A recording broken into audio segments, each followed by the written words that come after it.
Did a little bit of fast forwarding here. We got the new used motor all stripped down, except for the actual short block itself. The deck and the pistons all cleaned up. All the cylinders look good. We just made sure that there wasn't any major scoring, and they all look great on both sides. The heads, I cleaned those up as well. Those also cleaned up very nice. I checked them with a straight edge and a feeler gauge. With the head gasket, it'll be forgiving and it'll seal it up. It'll be fine.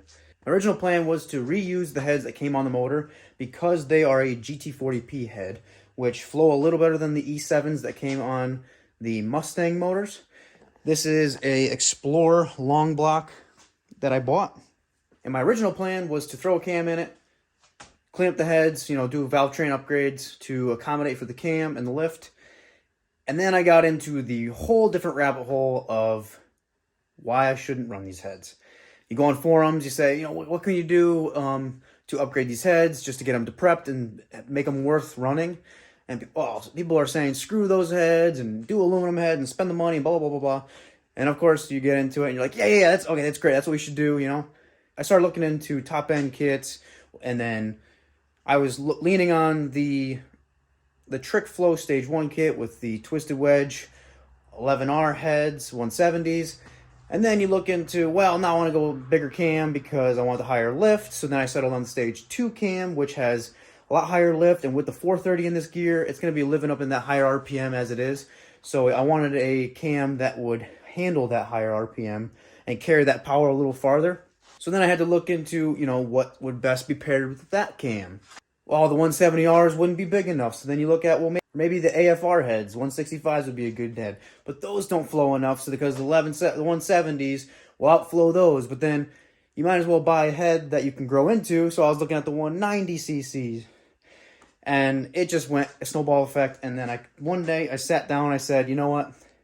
The whole point of this build was to just have a budget fun, see how much fun we could have with what we have, and just run it. I brought it back down to the basics. We are going to be using these heads. Upgraded the valve springs to accommodate for the lift that we were going for. I ended up selling for the Summit Racing's version of the Ford Motorsports F303 cam. It's got a 550 intake lift and a 540 exhaust lift with a 1.6 roller rocker. Now, before anybody types away in the comments, there are better cams, that cam sucks, whatever. I know there's more cams. I did a ton of research, and I understand that there are better cams than the letter cams. It was cheap.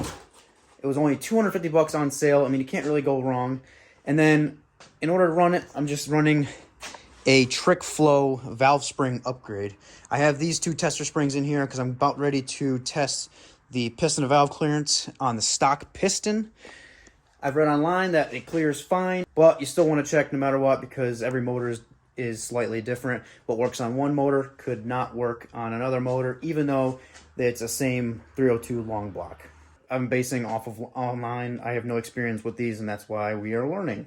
We're about ready to slap this cam in. We checked all the journals, and they all look good. And then once we have the cam in, we're going to check the piston to valve clearance, make sure it's all kosher. And we're going to keep assembling this long block and prep it so we can get it in the car.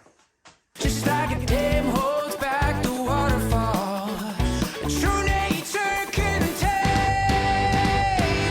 I'm on top of the world, can't stop the urge. Give it another whirl, see what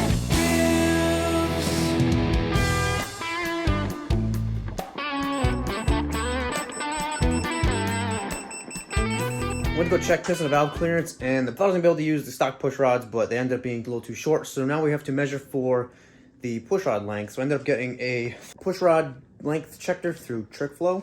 And then I took the hydraulic lifters, an old hydraulic lifter, and turned it into a solid lifter by removing the C-clip, taking out the push rod seat and the internal plunger to expose the spring. Took the spring out, took that plunger and flipped it upside down,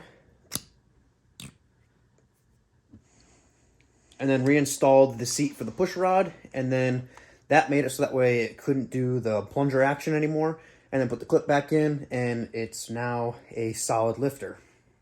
So I'll use that to get a more accurate reading for the push rod length. And when we get the right push rods, we'll be able to check the piston valve clearance using these solid lifters.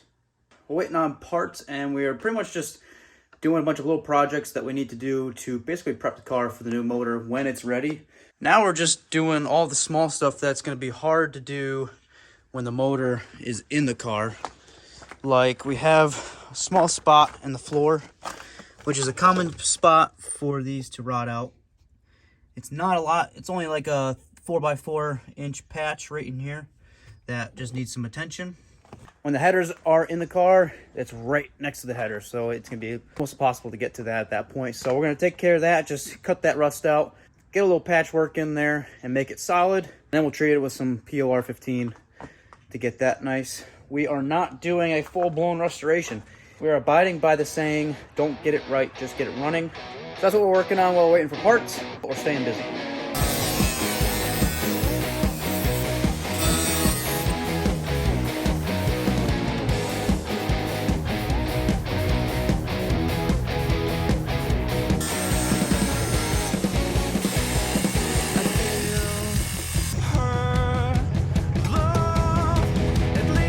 You couldn't tell by the fact that I'm using a 3-pound sledgehammer to work my metal piece. I am not a body guy, so we got the piece to fit pretty good. We're gonna butt weld everything, and then we'll just grind the welds nice and smooth.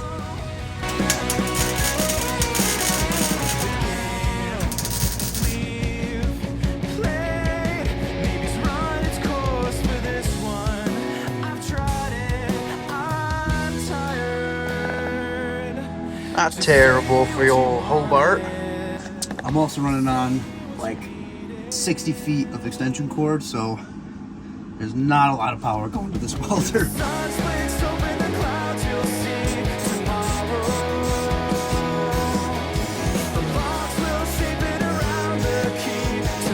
Now we know we have the right push rod lengths.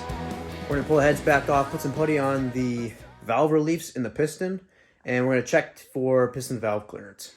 Got the heads installed with the head gasket, just the surrounding 4 bolts around the cylinder that we're testing. I got 2 on the ends over there just to kind of cinch that side down a little bit. Our hydraulic lifters turned solid. Our push rods with set to 0 lash, and then we got 2 soft test springs. We'll turn the motor over a couple revolutions to make sure that the valves are all tripped, and then we'll pull the head off, mic up the imprints that the valves left in the putty, and we'll make sure that we are within spec. Just gonna make sure that they're not clashing into the piston.